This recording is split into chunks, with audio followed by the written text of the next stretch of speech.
जैसा कि हम पीसीआर प्रोडक्ट की प्यूरिफिकेशन के हवाले से बात कर रहे हैं, purification needs some reagents, some buffers and some specific equipment.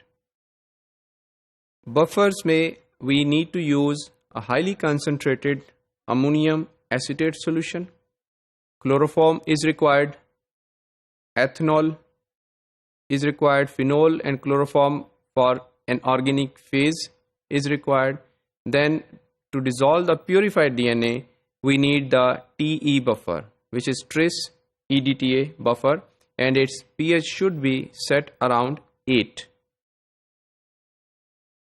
Enzymes are required for purification purpose, and one of the enzyme we are going to use is proteinase K. This proteinase K is available in the lyophilized form, that means in the powdered form.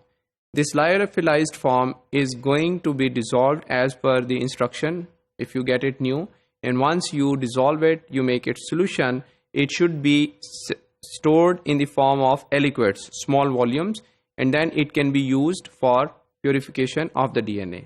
The purpose of using this enzyme is that ethanolic proteinase K.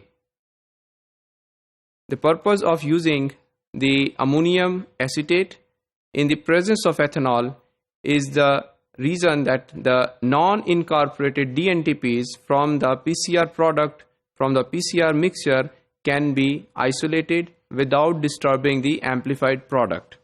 Then we will need the gels, agarose gel, and the DNA markers are required. Agarose gel is going to be used in the presence of ethidium bromide to run the purified DNA sample, so as we can see if it is purified or some contaminations are still there.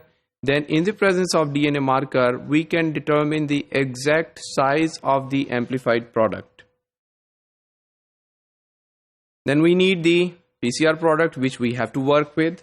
Then specific equipment में हमें ज़रूरत पेश आ सकती है DNA resin की. जैसे कि हमने पहले बात की थी कि क्रोमेटोग्राफिक तरीके से हम DNA को प्यूरिफाई कर सकते हैं using some resins. So if required for purification, the DNA resin can also be used during this purification process, and we need a water bath at 75 degrees centigrade for incubation at this particular temperature.